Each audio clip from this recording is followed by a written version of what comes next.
So I am just going to start introduce myself and then we'll start with some introductions. So my name's Danielle Cochin. I'm in hospitalist as well as primary care doc here at Upstate. I'm part of the early career physician group, and this is really exciting because I think my favorite part of this is, meeting other people, specifically women and men in medicine. Just like meet people that are going through the same situation as you are. I wanted to introduce Dr. Vasundhara Singh. She's going to be the moderator of this meeting, and what she's going to do is she's going to introduce our panelists and really take the lead from here. So thank you. Thank you, Danielle. And welcome to our inaugural NYACP Women in Medicine panel. This is the first of a four-part series, and today's focus is mentorship and women leaders. I'm very excited to learn about the journeys of our noteworthy panelists, Dr. Tamara Goldberg, Dr. Susan Lane, Dr. Susan Collins, or Sue Collins, and Dr. Viren Kaul. And, get to answer some questions which I think are relevant to all stages of career progression for women in medicine. I'm especially excited to see a lot of residents from my program, which is Mount Sinai Morningside West, join us. So I will go ahead and say, turn on your cameras if you can. It's a very nice little cozy small group. We've been very lucky to get the physician leaders we got today at the same time on a Thursday evening. And so this is your opportunity to get to know them really well and learn from their experiences. So I know personally, if my camera's on, I'm much more likely to actually pay attention, which is why I'm pushing you to turn yours on. So I'll start off by introducing Dr. Goldberg. She is an associate professor of medicine in the Department of Medicine, but also medical education at the Icahn School of Medicine at Mount Sinai. She serves as the founding director of the primary care track at Morningside West, as well as an associate program director for the larger program. Her areas of interest include curricular development with a focus on social and structural determinants of health and health disparities, as well as operationalizing DEI efforts in medicine. She has engaged in numerous gender equity initiatives at the institutional and regional, as well as national level. Dr. Goldberg serves as a member of the Alliance of Academic Internal Medicine's inaugural DEI advisory group and was selected as the physician representative for ACGME's Equity Matters Initiative for Leaders in Medicine. But most importantly, and how she and I know each other best, is she is a proud mother to two boys, ages 7 and 9. And so I'll move on to introducing Dr. Susan Lane, who I was lucky to meet last summer through my work with RAIM, which is the Regional Association of Internal Medicine Educators. And Dr. Lane is sort of a famous, very well-known educator nationally. And when I learned of all the roles she plays within AIM and ABDM, but how she remains very humbly dedicated to the regional organization, I had reached out to her to deliver the keynote speech last year, which was absolutely fabulous. So I'll give her a formal introduction. She's a professor of medicine at the Renaissance School of Medicine. She's the vice chair of education and the director of the internal medicine residency program. She has dedicated her career to advancing the education of the next generation of physicians as a leader in innovation and health policy for graduate medical education. Most notably during the COVID pandemic, as the president-elect of the Association of Program Directors in Internal Medicine, Dr. Lane provided testimony to the ACGME to implement guardrails for future deployment of physicians in training. So all of you today can say a big thank you to her for protecting some of your training experiences in the very tumultuous time. Dr. Lane is currently serving as the vice chair of the board of directors for the Alliance of Academic Internal Medicine. She is a member of the AOA board of directors and a mentor for the AOA fellowship. She's a long-standing member of the ACP and was recently elected to the ACP mastership. So those are the 4 initials you might see after someone's name, which say MACP instead of FACP.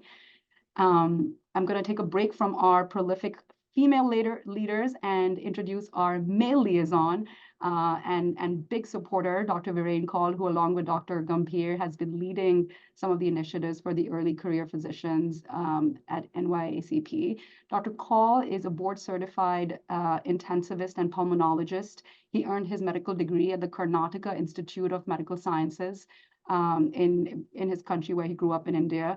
He completed his residency in internal medicine at SUNY Upstate and then served as a chief resident. And then he went on to complete his fellowship and chief fellowship was it Sinai? Yeah, you were here at Sinai, of course. The Sinai and Elmhurst, yeah. Right, Elmhurst, right. I thought I remembered that. Dr. Kaul is a member of the ACP, the American College of Chest Physicians, and the ATS. He's widely published with a particular interest in the applications of technology in medical education and in the clinical settings. And last but certainly not the least, Dr. Susan Collins. She's the program director and associate DIO for the Nuvance Health system up in close to Poughkeepsie or in Poughkeepsie. Prior to working as a hospitalist, she was a nephrologist in a local private practice. She graduated from Dartmouth with a major in biophysical chemistry, then went on to Albany Medical to get her medical degree. She completed her internal medicine residency at Brown, where she was selected as chief. You can see there's a common theme of chiefs actually here in the leadership. And then she went on to complete her fellowship in nephrology at Mount Sinai. Dr. Collins has been actively involved in medical education and research throughout her career and is currently an adjunct faculty member at the Torah Medical College in Middletown, New York.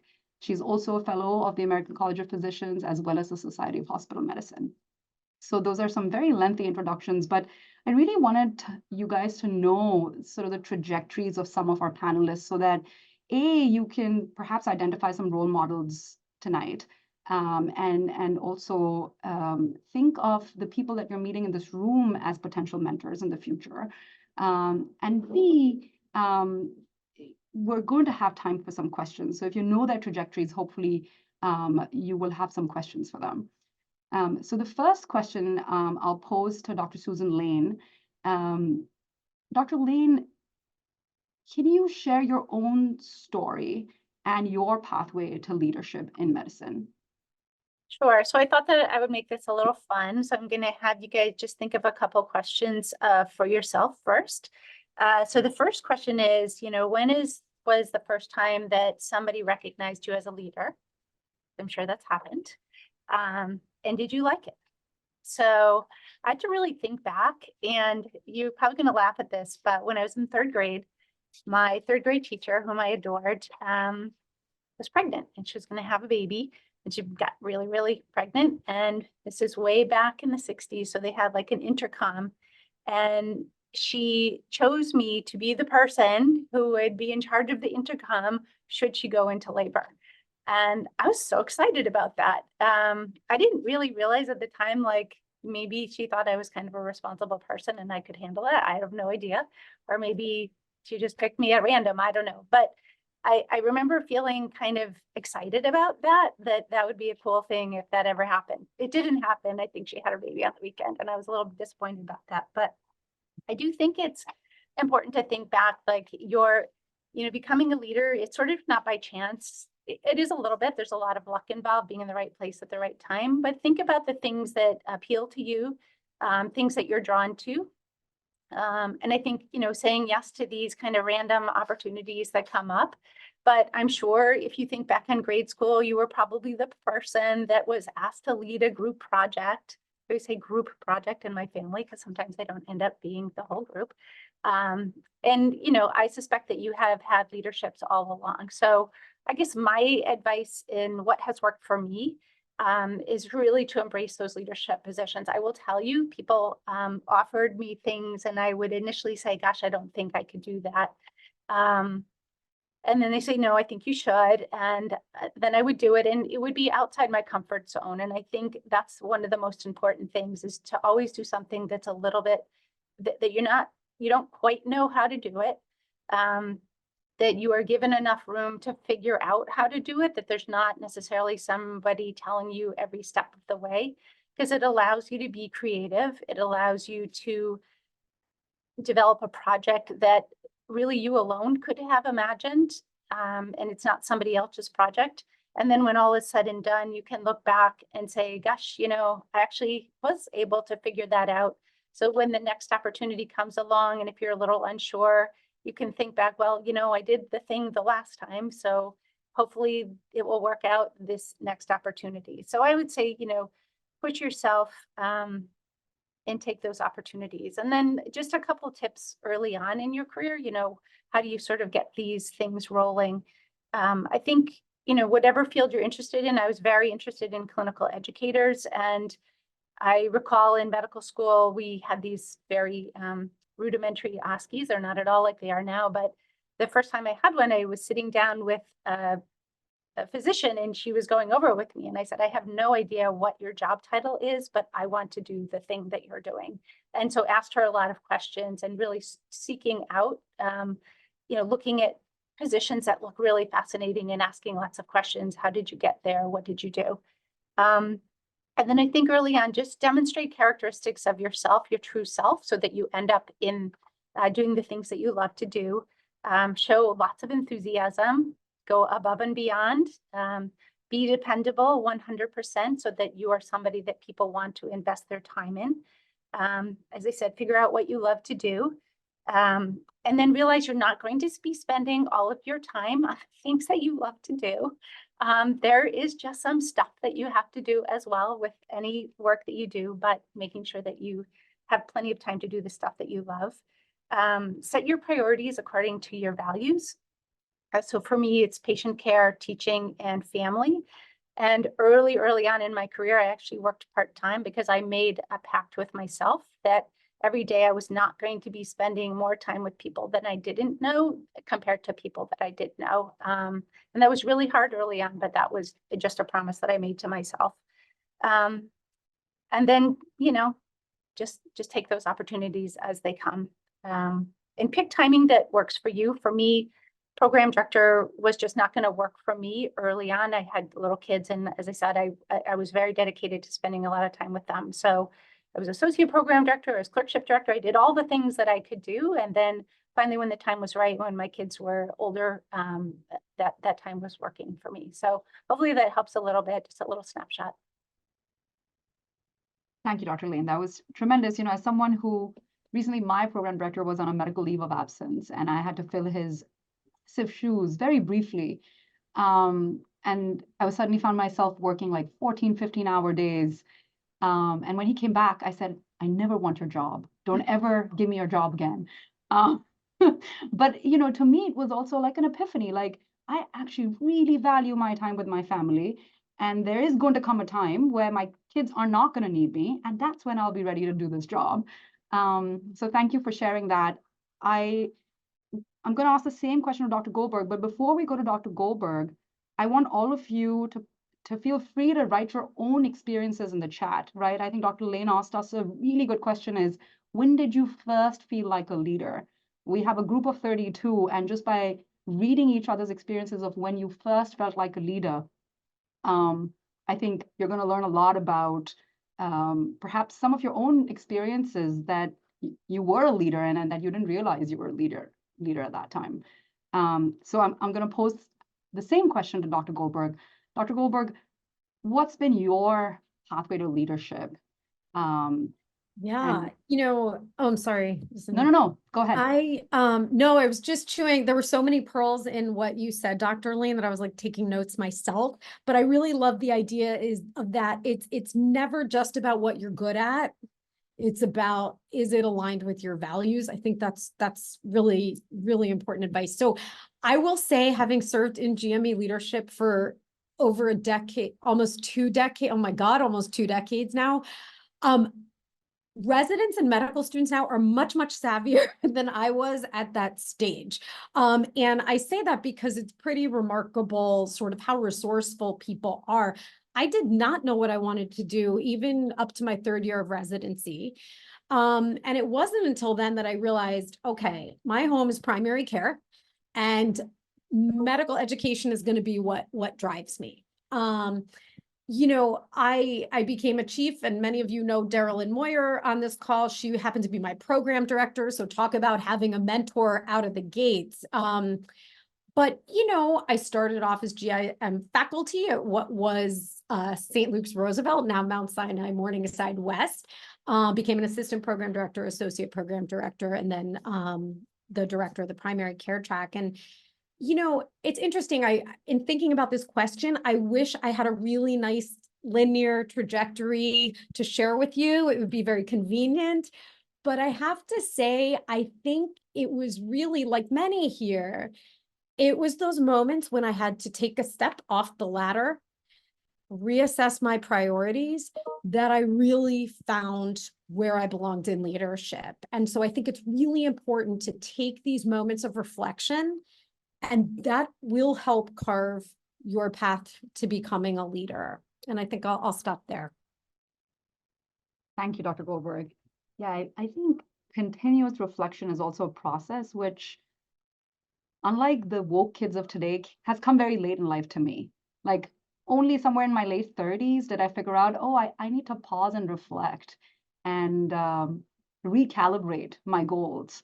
Like I feel like the first 15 years of my career, I was just kind of going, zooming, getting exhausted, zooming some more. So that's really valuable, Dr. Goldberg. Dr. Kaul, this question is for you.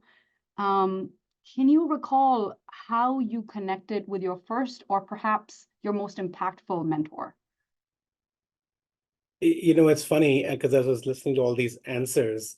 I realized I think my general pathway to leadership was, I think, not even accidental.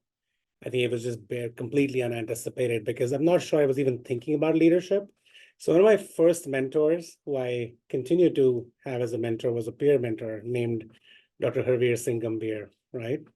And the way it happened was that, of course, we did residency together, but I actually met him before residency at a protest outside a minister's house in New Delhi.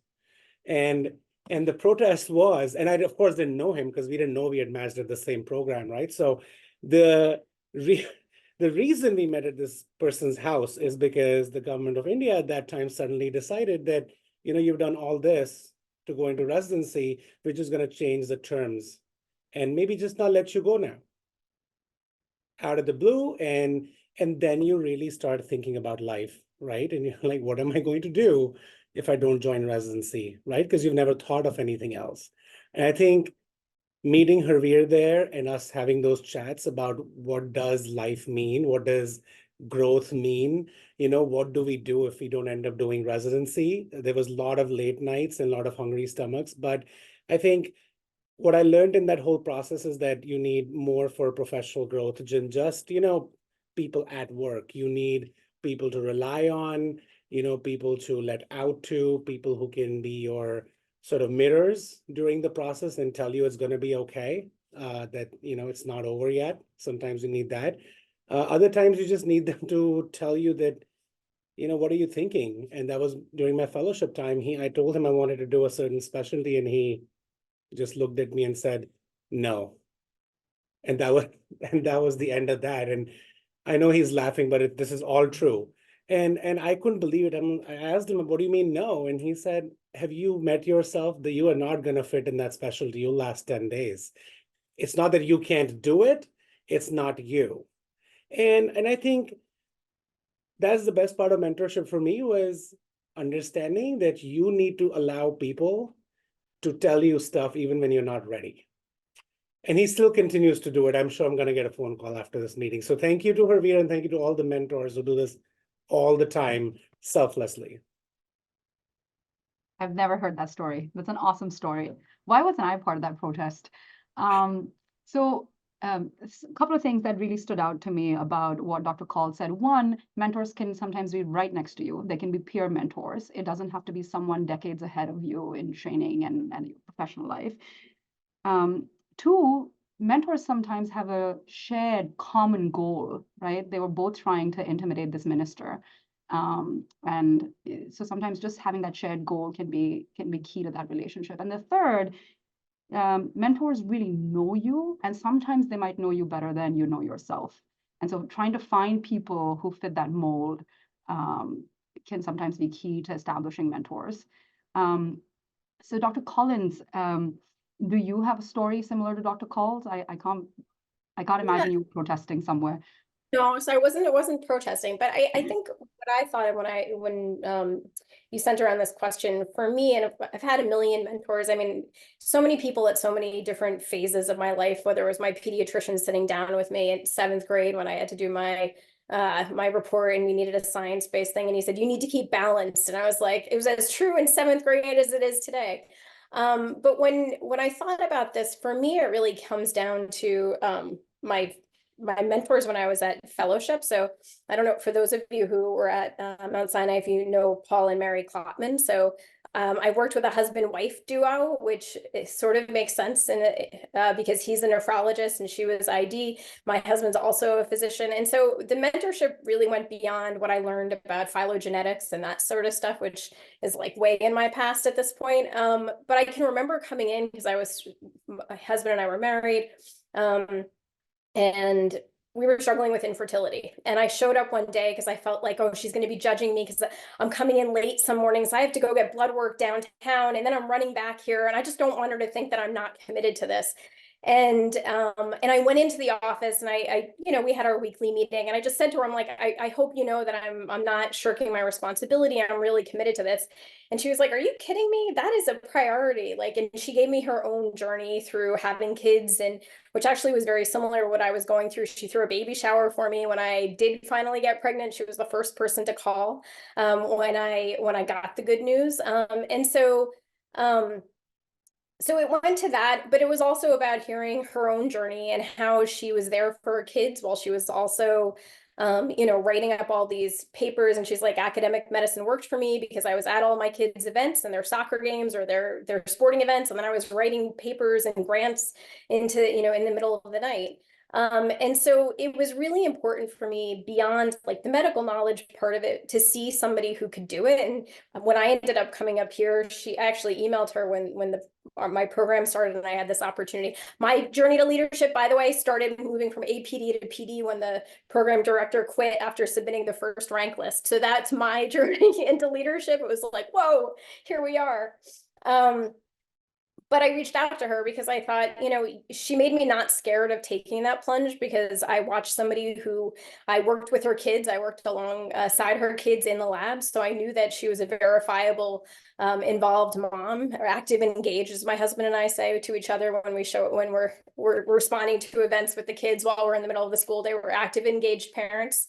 But I saw somebody who did it, who then became, the year that I left, she became chair of medicine at Duke and was one of the first female chairs of medicine in the country. So I was like, wow, if she can do this and sort of get all of this done, maybe this is something that I could do. So I think that's really important it was important for me, but it was important to see people, who've done it before us, who've sort of blazed these trails. Yeah, that reminds me, Dr. Collins, of like when I first became a mom and I was really struggling with how to balance, leadership and clinical work and being a mom, and the fear of being mommy tracked, which Dr. Goldberg and I talk about all the time, like the fear of like what it will feel like to get mommy tracked. Is I read this quote by Ruth Bader Ginsburg, and your story just reminded me of that, which is each part of my life is a relief from the other. So she talks about how through law school, she was constantly competing with these hyper competitive classmates, and then she would go home to her children and there was no choice but to turn off that part of her brain and focus entirely on these toddlers who demanded every ounce of her energy. And then as soon as they would go to bed, she would plunge into her writing and sort of have to complete the work that others were doing in 6 hours and 3, but be so hyper concentrated that she managed to achieve that. And so when you see people like her having sort of achieved that, you say, well, if Ruth Bader Ginsburg can do it, I most certainly can try. So that was some beautiful sort of life trajectories that we got to hear. We're going to ask some very specific questions for those who are still searching the very simple question of what is a mentor? And I will ask Dr. Goldberg to try to dissect this, is what is a mentor? And if I don't have one, how do I find one? Yeah, that's a big question. And the way that I understand mentorship is that it is a mutually beneficial professional relationship in which one party, the more experienced party, serves as a mentor, the less experienced party, the mentee. Importantly, as I've learned, it's bidirectional. So this relationship benefits both parties. Effort needs to be made by both parties for it to be successful, but the mentee is really, it is mentee driven. Good mentors place their mentees at the center of what they do. And I'm sure many on this call have read the recent article by Suzanne Coven in the New England Journal, and she asks, what is a mentor? And I loved the way she defined it. She sort of said, a mentor is someone who has more imagination about you than you have about yourself. And I loved that definition. You should leave feeling more inspired, bigger than when you started. So how do you get a mentor? I think you alluded to this and some of the other speakers did. To me, the most important thing is to be open. And I think a big mistake we make, I'm guilty of this, is looking for that one person with the same personal interests, values, career path. And by doing that, you may luck out, but I think we tend to overlook other opportunities for mentorship. Mentorship comes in many forms, in my opinion. Dr. Singh and I talk about diversifying your mentors. Really look for people. There may be someone in your life for a season, for a project, who serves as a mentor. There may be that person who serves in your life throughout your life as a mentor. And really thinking about, is this person, I think it was you, Dr. Singh, who said you peer mentors, right? I have mentors, I know I saw Dr. Santabanez on this call, who are below me in the medical hierarchy, but really have particular experience or exposure that can help me actually advance my own career. So it's important to really look broadly, be open. For any medical students or perhaps residents on this call, I'll tell you a secret. Attendings love to talk about their career path. Do not be afraid to ask to sit down with an attending. We love to talk about that, and it really does bring reward to help other people. So don't be afraid to ask.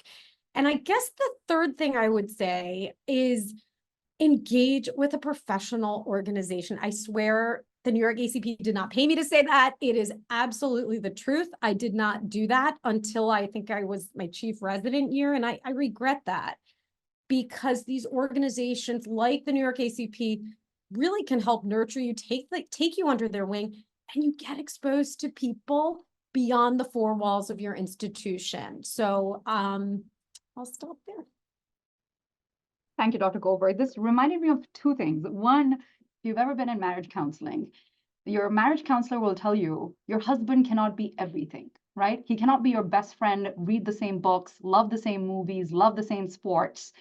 You need different people for those different roles. And the second thing it reminded me of is someone, a mentor at Harvard, Macy, taught me, which is at all times, you must slow down and say, who's my board of directors? Exactly what Dr. Goldberg said. Every mentor serves a different purpose in your life. And we haven't talked about sponsors yet, but they comprise this board of directors. So if you're a toothpaste, if I'm Colgate, how am I going to sell better? And who is that board of directors that's guiding me? And that's more than one person. It's usually several people. So Dr. Kaul, in your experience, what have been some pitfalls or some common pitfalls you've seen others around you sort of fall into in the mentor-mentee relationship?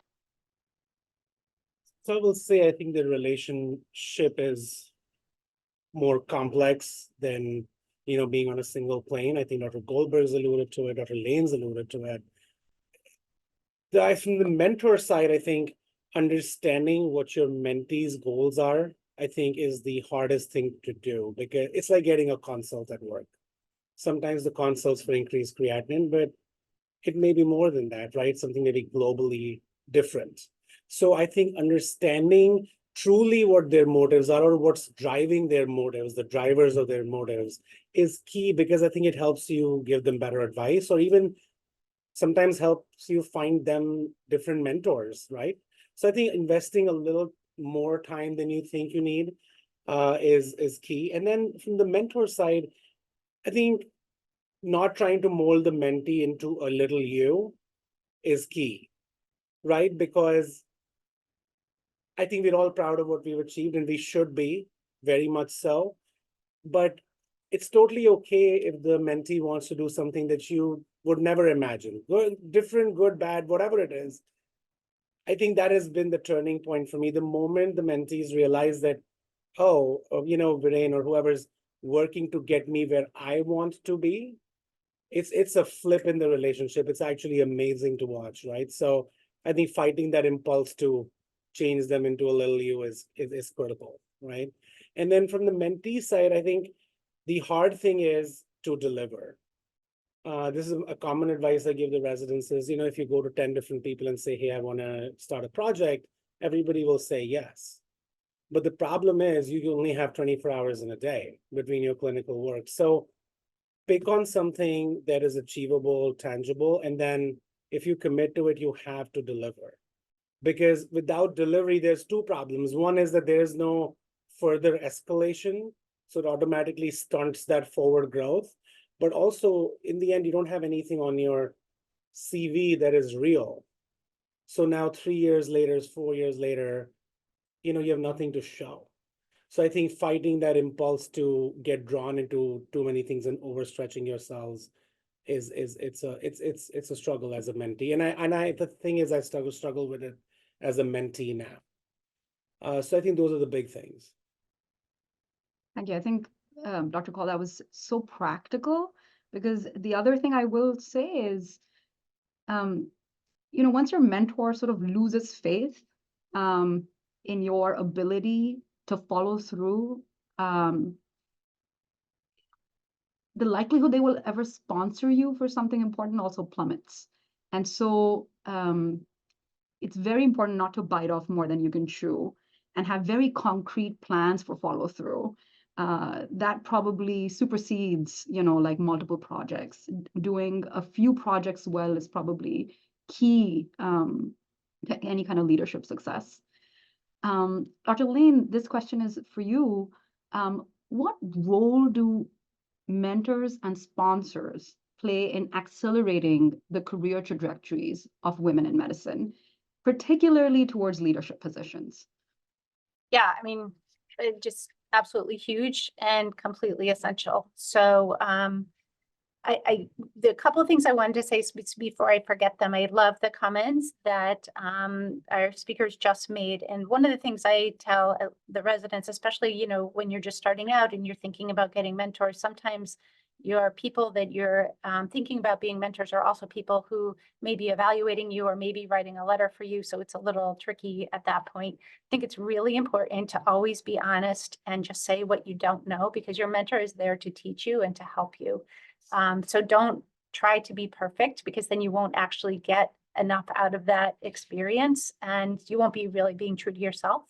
And you may have a question that's going to stretch your mentor too. So you're both going to learn. So I think being super honest and really it's really the mentee that drives that relationship, and you have to be 100% dependable, that just as everybody said.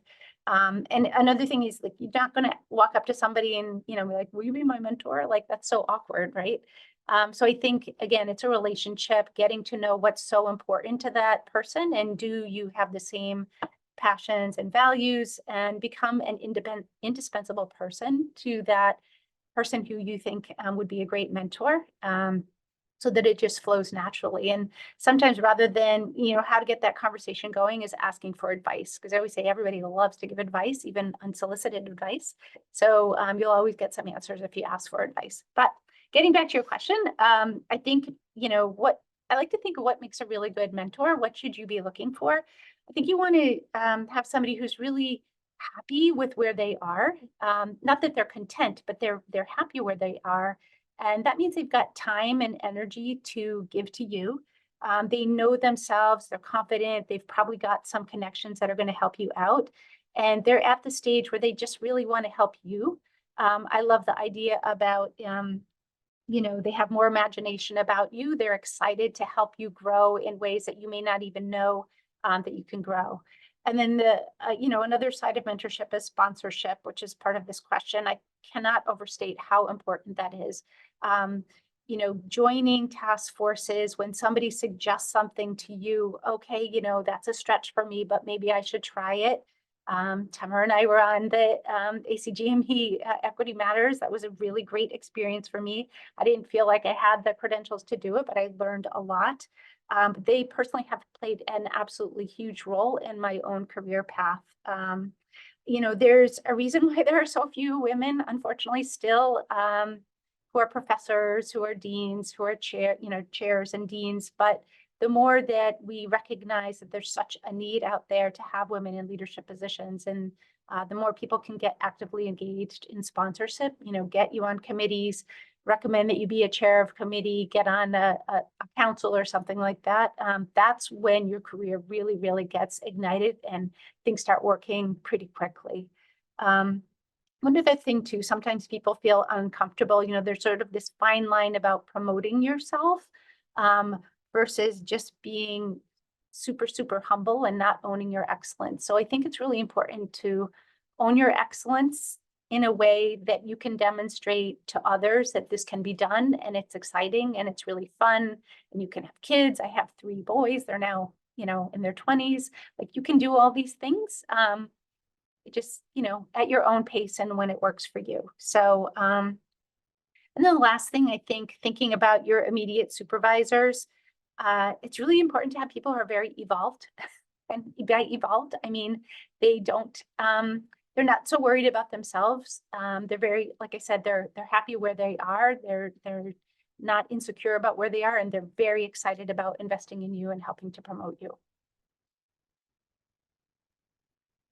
That was incredible, Dr. Lane. What I heard was find a secure, probably a woman in medicine, because I feel like women can really pull up other women who has enough of a network and enough experience and sort of dabbled in probably a variety of things that they can find find a path for you, or at least imagine a path for you, so that you can at least try something you haven't tried before and see if it works. All right, and then Dr. Collins, this is sort of from your DIO role and what can be done at more sort of an institutional level. What do you think are some effective strategies for fostering a supportive mentorship culture within healthcare institutions to empower women to pursue leadership roles? Yeah, so I mean, I think for me, I think there were 3 things that I came up with. One, and we've said this a bunch of times here, is seeing women who are in leadership positions. And we're fortunate right now. We have the president of the hospital is a woman, the VPMA and chair of medicine are women, our chief quality officer is a woman. I actually had to diversify my own leadership team and add a man this year. So we've had to diversify it in different ways and different programs. So I think seeing people in that role is important. We have a physician leadership academy for our system. So Nuvance Health has a physician leadership academy where they have a speaker who's an expert in leadership. And so I think that's, people get nominated for that. So making sure that you're nominating, people who are not well represented in leadership positions is really important. Because that gives them, that's sort of the track that people need to be on. That was what I was told when I was nominated for it. They're like, anybody who has a leadership position, the head of the system said that this is what they have to do. And so I think making sure that they're advised in that. And then the third thing, I don't know how many of you guys have seen this, but I've seen this. I mean, in the position as PD, I've had to, and starting a new program, I had to create everything from the bottom up, right? So my core faculty, my subspecialty education coordinators, and I found a trend when I would ask, and I don't want to stereotype, but I do want to bring it up because I think it's worth noting. I had a lot of women who I approached who were phenomenal role models. And I was like, you practice the kind of medicine I want our residents to see. You were doing, in every day, you were doing what we want residents to practice. And I had a lot of women say to me, I don't know if I could do the job in the way that I want to do the job. Like, I have this idea of what that person should be doing. And I don't think they were already underselling themselves and would say no to me. And so I guess the other thing I would say is to support this culture is to pause and ask the question. Don't just, I wasn't there to push them into something they were uncomfortable with, but I asked, I kind of kept it an open forum of, what are your concerns? Why do you think you can't do this? And a lot of times their expectations for themselves were even bigger than what I wanted them to do, right? Or they were like, I'm working 4 days a week and I want to continue working 4 days a week. And so I said, all right, work 4 days a week. They're giving me in 4 days a week what a lot of other people are giving me in 5 days a week. So I think we have to not be so rigid where it's like, no, you have to do it the way that, it's been done a million times. We had a resident who came into residency with 2 babies, had 2 babies during residency, and still was in the 95th percentile on her in-training exam. She wasn't falling short in anything. And so I think we have to sort of stop women from saying, I don't think I can do it the way that I want to do it, because the fact that women want to do it in this huge way is phenomenal. But sometimes I think it keeps us from walking in the door and taking that next step. And so people would be like, I can do it, but I don't want the title, or I can do it, but I don't want the money. And I'm like, you don't want the title or the money. What's going on here? And so it happened a lot. It happened probably 4 or 5 women I asked, this is what they did. It never happened with any man that I ever asked. I'm not saying, but nobody ever said to me, I don't know if I can do it. I don't think I want the money. I don't think I want the title. So don't undervalue yourself. And I think we need to, as leaders, need to be open to leadership being done in different ways, and being flexible, that you have young kids. I don't want you to not be involved because you have young kids. How can we make this work for you? And that is fantastic. And just that, you being able to share that story with us of how at least 4 women had a very similar response. I know Dr. Pomerantz has joined us, and he had maybe perhaps briefly put his hand up. I'm not sure, Daniel, if you had a question. We were going to pause right now, actually, for 5 minutes before I pose a few more sort of more brief questions to our panelists. So if our audience wants to unmute themselves, ask questions, if you'd like to put questions in the chat based on all of the discussion that's been going on, we would love for some of your ponderings about these issues to be addressed. So is it okay if I say something? Absolutely. That first of all, I'm really excited to see so many people here for this. This is really, really wonderful. I wonder how much of that perfectionism is, the message that we still see being given. If women can't do it perfectly, they're going to be held accountable. They don't, men don't worry about things falling through the cracks. Stuff happens.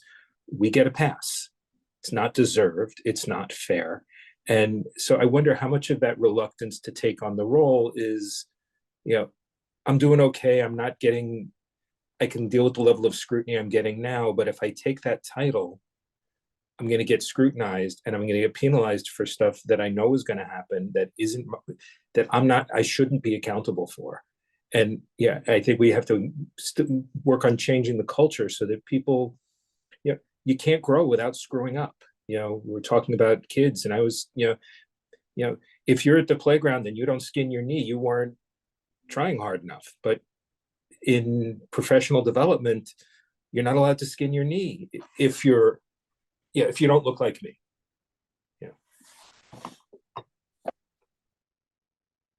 I agree with Dr. Pomerantz. I think women do carry a bulk of the perfectionism burden in society. Anyone else? Helpful for me because my husband's also a leader in our organization. So he's the head of pulmonary critical care and sleep medicine. He's the program director of the fellowship. And so it's been helpful to have him sort of reflect back to me when he'll be like, nobody's ever asked me that, or nobody's ever put me in that position. And so it's been helpful and sort of validating to be like, wow, even in the same room with the same structure, he recognizes that's not a question he would have ever been asked, or a situation he would be put in. Or, at one point they had put out a survey to see if we should be leaders. I'm like, but they never had put out a survey for a male leader to have the rest of the group vote or give feedback. It was like, oh, that's different.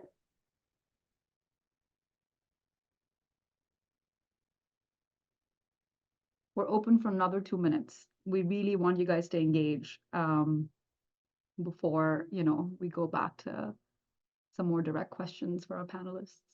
Vasundhara, I don't know if this is helpful, but when, I had, 3 kids under 3 at one point. I don't recommend that, but, so life was a little crazy when they were younger.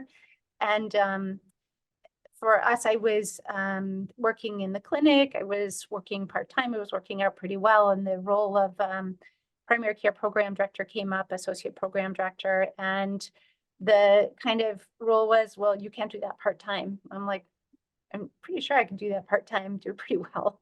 They're like, no, nobody's ever done it part-time. I'm like, no, I definitely could do that. Like, just let me give it a try. So sometimes you have to convince other people that it can be done and to show them it can be done. Because they're not used to trying something new, I guess.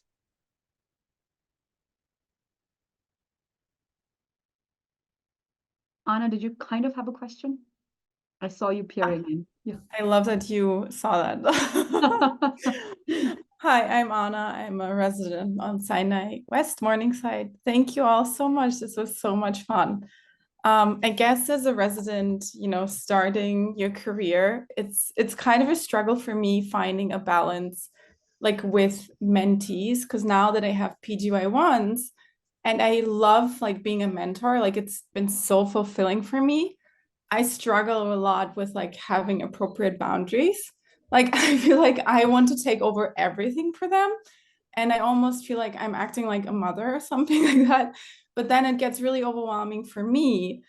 And I feel like it's kind of hard for me to have this position of being a caring leader and mentor, but also having like some distance to the person. I don't know, that's been like something I've personally been struggling a lot.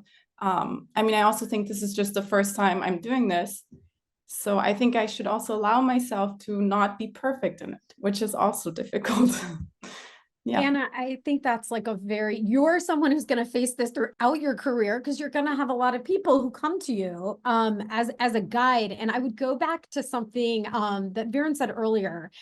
And that is the idea, because I used to feel the same way. And you really need to make sure that you sort of are both putting in the effort. And I think a lot of those mentorship-mentee relationships that have sort of floundered, I don't take personally anymore, because I think it's important to set forth expectations. But if that other person isn't able to fulfill them, it's kind of not worth your time necessarily. And so I think setting forth expectations with your mentee, and importantly, if they're not able to meet those expectations, either having a conversation about it, or just saying, you know what, these are what I need from you as your mentor. I need you in 6 weeks. If you could get me a draft of your abstract, I am happy to take a look at it, right? But if they don't fulfill their end, it sort of doesn't, again, the mentee is driving this. And so keep that in the back of your head. They're driving it. You are often giving them the tools, not the answers, maybe giving them the questions that they need to be asking themselves, but they're adult learners. They have to do the work too. Thank you so much. Yeah, I definitely think I need to get better at that. But I also feel like it's so hard in residency, because I know how our work schedule works, that a lot of time I'm like, oh, I understand that you are not responding for 2 months, because I'm sure you were on ICU and you know what I mean? You also live your life. So it's kind of hard for me. That's always been hard for me to balance being empathetic and then also getting what I need, which is, it's really difficult to to think about my own needs in all these relationships. But yeah, I really appreciate it. And then I also think from the other side, I thought was really interesting is what I also did wrong is that I was someone that wanted to help everyone and wanted to do so many projects. And then I failed in a lot of these projects, or like I was like 2 weeks behind, and then I kind of, you know what I mean? I think that's a really, really great advice. I don't remember who gave that, but now that I had this experience, I tell all the PGY1s, get 2 projects and do them well. You know what I mean? It's just too much. We don't have enough time. And I think that's a really practical advice. I really appreciated that. I think the one thing too is you don't want to get yourself into the role of always being reactive, because that's when it gets really tough. So I think same thing, setting expectations. Like, I understand you're working on this manuscript or whatever it might be, based on my schedule. It will be great for me. I'll be able to help you most if I could see this at such and such date. If it's after that, it's going to be a little hard for me to respond quickly. So, just sort of set expectations, because you can't just be responding all the time. It's not going to work for you. Can I just chime in, picking up on what you were saying about boundaries? I actually have, you can tell from my gray hair, been around for a while. I think boundaries are a little bit overrated. I feel like on my deathbed, I'm actually not going to say, gee, I wish I spent more time with my kids, which I do also. But with such deep joy, think about conversations that I had. I was fellowship director at NYU of the endocrine training program. And I have such warm feelings about conversations that I had with fellows, like at 11 o'clock at night sometimes, or on the weekends sometimes. And I think that the emphasis on balance, I'm not saying give up everything in your life. I'm about to have my second grandkid, and I'm like just over the moon about it. I love it. But I really loved and still enjoy the caring too much. If you want to call it that. I think there's something wonderful about caring too much. That just evolved into a beautiful conversation across the entire age spectrum, with the pendulum going too far to either side and then sort of self-correcting a little bit. I think we have just barely enough time for 2 questions, which I think some of us struggle with, and I'm hoping that we can get the opinion of our panelists. And the first one is for Dr. Collins. How can I avoid bragging in self-advocacy? So I've got to tell you, when I saw this question, I was like, why do we have to avoid bragging? I don't think this question would be asked to a group of men. So I don't feel like we have to stop bragging. I feel like in a world where like today, I'm like, everyone's going to look at me on this panel and say, why is she even on here? She doesn't belong there. So I think we are all feel imposter syndrome in a very real way. So I think asking us to be smaller is not what we should be doing, or like hiding who we are. So I think maybe we need to brag better. So after I saw this, I was like, well, I need to learn more about this. So there's a book by Meredith Feynman on Brag Better, which I think is a good book. Diane Canteros, who is one of my colleagues, said to me, maybe we need to think of it, she's on the call, as branding, right? And so, I mean, everybody talks about branding now, but I think I'll tell you the 3 things that got me to maybe brag better or not be afraid. If you look at, I mean, I think the bias there is that like bragging, we all have in our head of what bragging looks like. And it's like the person who walks in is like, look what I just did. But it's really about not being afraid to talk about your accomplishments, right? Like, why should you be afraid to say, hey, I did this? It doesn't have to be in, this braggadocious way, but owning what you've done is important. And so 3 things I think changed it for me. One is I got tired of watching other people brag about things that they had not done in a very big way and get credited for it in very big forums as, look at what this person did. And I'm like, that person didn't accomplish that, while other people sat and worked behind the scenes. And I was one of those qualified quiet, I think they call them. So, the person who was just like, I'm just going to keep doing the right thing and hope that they recognize at some point that I'm doing all this stuff quietly behind the scenes. And it doesn't really work that well, right? Like, you have to be able to say, hey, I did this, and recognize your team, recognize the team effort as well. So that's one thing. The second thing is having a daughter was important for me. So when I think now, I think about what do I recommend to my 14-year-old daughter? And so what would I recommend to her in that situation? And it's never be smaller. I would never say that to my 14-year-old. And so I've had to become more comfortable stepping outside of myself and kind of standing up a little straighter, because I feel like it's hypocritical if I'm going to tell her to do that, and then I'm going to just sort of like, be quiet in the corner. The third thing is you guys all remember your first day of residency, right? So remember when you walked in and you didn't know anything? did you go up to the patient's family and say, I don't know, I don't really know anything here. I'm just like totally new at this. I really suck. No, you didn't. You faked it, right? Like, so why should we be different in another aspect of your life? You've all earned being here. You all have expertise. It's only going to get better and more fine-tuned with experience.